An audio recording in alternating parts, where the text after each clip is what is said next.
save money. So she put on this big show to go visit her friends all over the country and talk them in guilt-wise to let her stay at their house, and she saved all this money. But then she came back home, and her lady friend said she was always a day late for all the sales that we got in. So you gain it one way, and you lose it another way. You see what I'm saying? You gain it here and lose it here. What good is it? I mean, I like the term win-win situation, where what I do for others not only helps me, but it helps everybody around me. Wouldn't the world be a better place if we could somehow walk into that? And we do it. We're getting better at it, but we can still, God's not finished with us yet. We're still works in progress. We're still learning how to do that. Let's take another one. This one is in Psalm 139. It says, "The darkness and the light are both alike to thee." The darkness and the light are both alike to thee. Now, I'm sure there's many aspects to that particular Bible verse, but one of them that relates to me is, I know that in me, I've got light parts and I've got some darker parts that aren't quite transformed yet. And everybody around me has that too. And we need to realize that when people come to us. Everybody's got areas that have not been developed. Everybody's got areas that have been developed. I get to, one of mine I've carried with me since I was a kid is, I get too serious about things at times. Nobody probably has that problem here. But it's something that I feel, I'm too sensitive to things at times. Nobody's got that quality, I'm sure. But the only thing that's changed in me is, over the years, I haven't really changed that quality, but I've gotten to the point where I accept it better in myself. I still get as serious, I still get too concerned about things at times, but I'm getting better at saying, David, I love you anyway. Whereas 30, 40 years ago, it was something that I would beat myself up over. And that's what I think part of that Bible verse means. The darkness and the light are both alike. It's easy to love the things that I do well, that make people love me and appreciate me and all that. I mean, and you see how their lives are changed and all when you do those things. Everybody likes that part of themselves. But what about that other part? That part that you can't seem to get rid of. That part that's been there forever, that you have not changed much because you still get oversensitive at times. But you've learned to love it. And you've learned to love it as much as those light parts that you have that you really find easy to love about yourself. We all got those things. And I think that's why at times when we look at people, we have to realize they're in that same boat. They haven't arrived either. They're just like me. And we can be ourselves and connect with each other and not be so hard on ourselves, because everybody else is going through this stuff too. They might not maybe let you know it sometimes. Some people are really better actors than others. I'm not a very good actor. Things slip out too easy and I'm in trouble. You know what I'm saying? But I've learned to love those things more in myself. Haven't changed. I'm still just as oversensitive at times as I was when I was a child.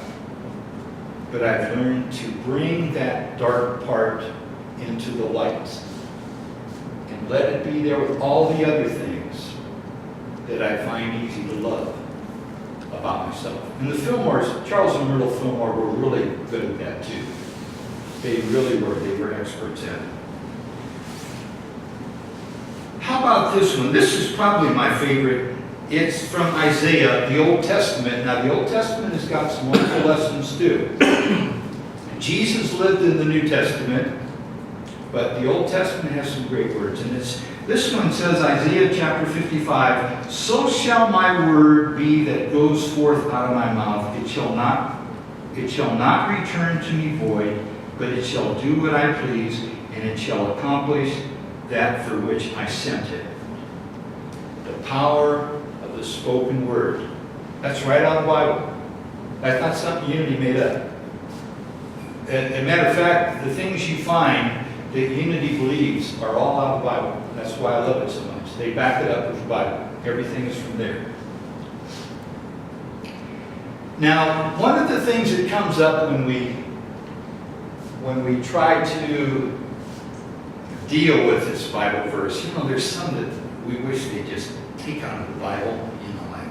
I don't really want to deal with that. But this one, it's in the Bible. Let's see what we can do with it. What about venting? We all need to vent at times, don't we?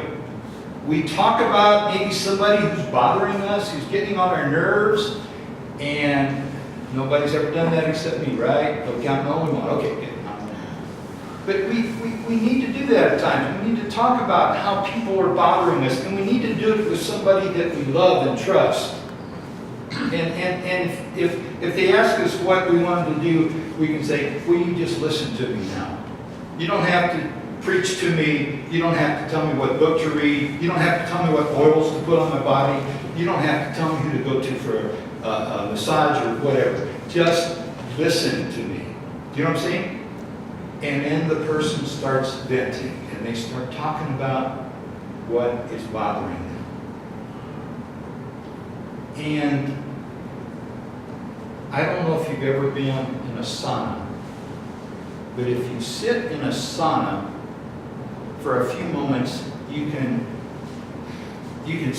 just feel all that bad stuff leaving your body, can't you? You know what I'm saying? It's very comforting to be in a sauna and know that all that stuff in your body that you don't like, that you're giving up for Lent, is leaving your body. And you're just sitting there, and oh man, that's gone. That's all out of me. My body's getting pure and wonderful and that type of thing, and it's all leaving. But there comes a time when you start getting very tired, and you smell your wrist, and it's no longer smelly what's coming out of your body. It's clean. It's cleaner. There comes a time when you have to get out of the sauna. There comes a time when we have to quit venting, because it starts to do bad things to our body. Like if you sit in the sauna too long, you wear yourself out, you get weak, and the good stuff in your body starts leaving through the skin. You want to get out before that happens. You want to quit the venting when you get to the point where it's starting to weaken you. And what I'm talking about is, I remember a lady in the early days of my ministry who I would call her on the phone at 9 o'clock on Monday morning, and we would read the daily word for that day. And we would read the daily word for that day, and right after that, she would go into this entourage of all the terrible stuff that was happening in her life. As if she thought reading that daily word, like we read this morning, was going to nullify all that stuff. No, she kind of got a few minutes of positive built up with the daily word, and then she would go into all this negative stuff. And this could be guys too, ladies. This is not just something the women do. Men do it too. They probably are better at it than women. Okay? But she would go on for like a half an hour. So we read daily word for 5 minutes, and then we spend the next half an hour crabbing about how terrible life is. Do you see any comparison here?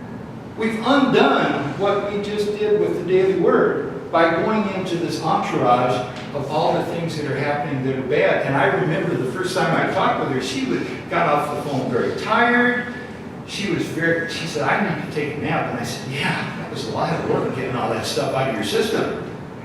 But I had to think about that. Was I doing her any good by continuing to let her vent all of that stuff? And I came to the conclusion that I need to talk to her about this. I don't think either one of us are coming out of this as a win-win situation. And I talked to her about it, and she got it. We were spending 5 minutes talking about the wonderful daily word for the day, setting the tune for the day, and then you undo it with all this stuff for many minutes longer than it took to read the daily word. Do you see what I'm getting at? So let's use the sauna as being the example that we can use of how long we should vent, because we all need to do it with somebody that we trust and care about. But when the venting gets to the point where we get tired, exhausted, because of what we're getting out of our mouth, it's probably time to start blessing that person that we're talking about and building ourselves back up. There's a balance there. I love the sauna too. I really do. I mean, I've seen the value of it, but I also know that there's a part of me that wants to stay in it too long because it feels so good, and then it starts taking the good stuff out of my body, and that's not really good. So the words will come back, and they will be a part of my life. I remember this one funny one. This one girl went to meditation class, and she was sitting in the position that she's supposed to sit in for meditation, trying to get as close to it as she could, and finally got comfortable, and the teacher says, focus on what you want more of in your life. And she started her mantra as Tom, Tom, Tom. That's the person that she wanted more of in her life. Okay? But it was kind of a, we can spend a long time getting things that we want, but that's not exactly the exact picture of what God has in store for us. You know what I'm saying? That's what I love about unity. Unity says, with the power of the mind, you can get more of anything you want in your life. But make sure that's what God wants you to have, because God's got a much better picture of anything, and I'll tell you, I'll vouch for that many, many times. I'm so glad that I didn't get all the things that I thought I needed that I really didn't need. I would have storage lockers all over Colorado with things